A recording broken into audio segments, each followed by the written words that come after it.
Welcome back, Tadpoleans. Today we have a brand new video. I'm Kelton, but you know me as the Odd Proud Tadpole. And in last video, we showed you how to play the Hungarian Opening. So we're going to show you how Fabiano Caruana takes down Magnus using the Hungarian Opening. Let's see how this works. Okay, so we have Fabi versus Magnus. And Fabi starts out with G3, D5, Bishop G2, and this long range diagonal is here. Knight F6, guarding the pawn. Knight F3, C6, developing piece. Castles, Bishop F5, D3, Magnus chooses. And if you watched last video, you could have played, we saw that we played D4, or we play D4 here, then castle, then C4 is the idea. But Magnus chooses D3 in this position. So E6, C4 now, and he thinks we should guard the pawn here. So if they take here, we take, they take, we take, and this rook has good positioning in the endgame. But Black chooses, Magnus chooses, is knight bd7, c takes d5, c takes d5, bishop e3, bishop c5. This was a very awkward move by Fabi here, playing bishop e3. But we think that Fabi wanted to stop queen b6, which is really annoying because it threatens the b2 pawn and develop the bishop on c5. Magnus does that anyway, and they trade on c5. Knight c3 castles, queen to d2, h6. So we have a good position.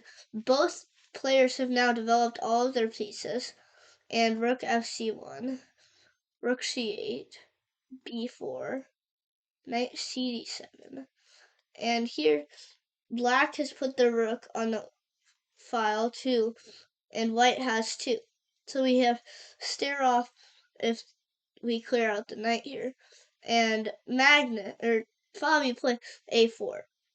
So he has these two strong central pawns. And he's trying to make sure that Black can't play something like a5. Because then White can take or play b5. Queen e7, attacking this b pawn, knight to b5, a6, kicking this knight out. But can you find the move what Fabi played? Yes, you probably can. Knight bd4. You could have also wondered, what about knight c7? Isn't this just a good square for the knight protected by the rook?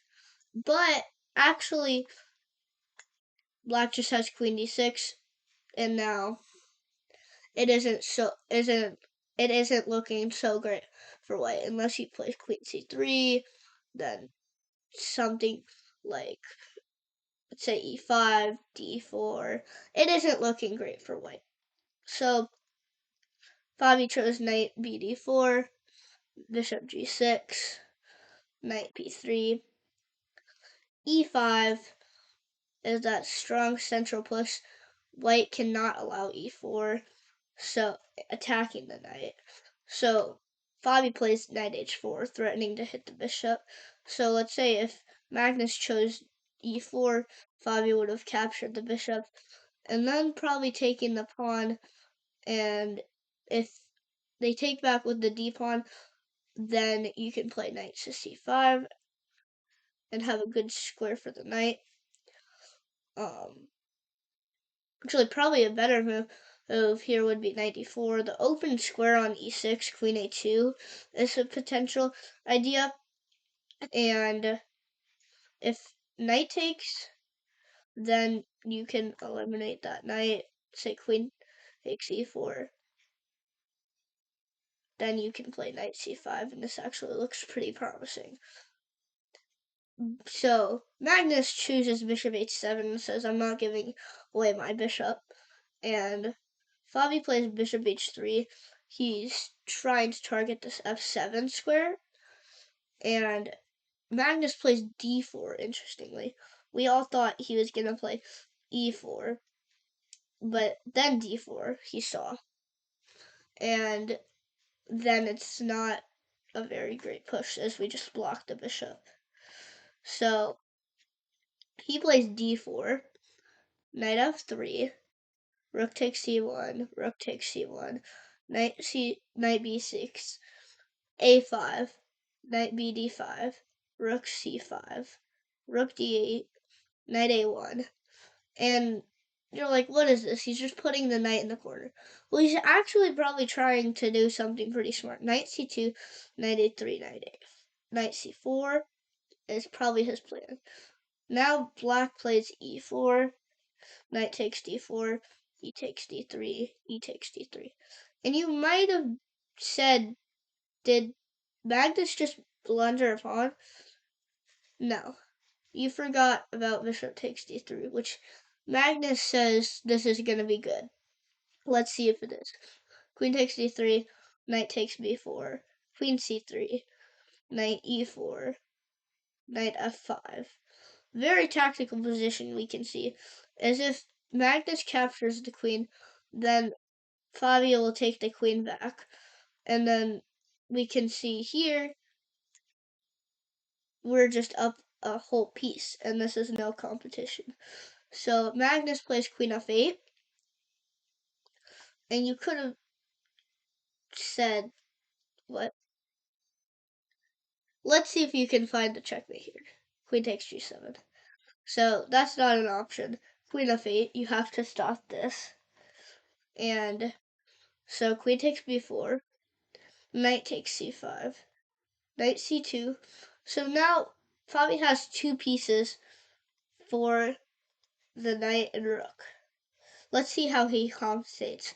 Knight d3, queen c3, g6, knight f d4, knight c5, bishop g2, queen d6, h4, h5, queen e3, queen f6, knight f3, queen f5, knight f d4, queen f6, king h2, king g7, queen c3, knight d7, f4, b5, and the final result for Magnus is he's trying something to maybe get it, but Fabi sees that there is a hole on d5, and he plays knight b4, knight b8, knight d5, b4, knight f5 check.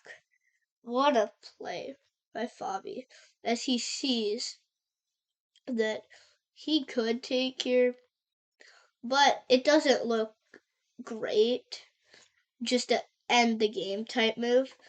So Fabi plays knight f5 check, and you might be wondering, why can't black just capture this? You can't, because there's a pin.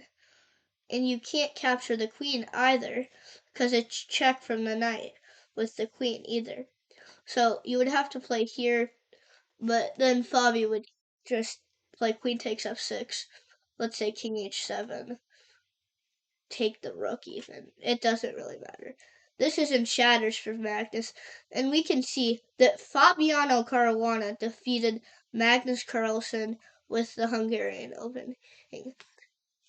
I hope you guys enjoyed this one, and if you want more videos like this, smash that like button and hit the notifications bell and hit the subscribe button.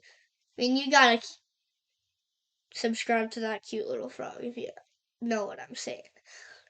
Signing off, this is the Odd Proud Tadpole.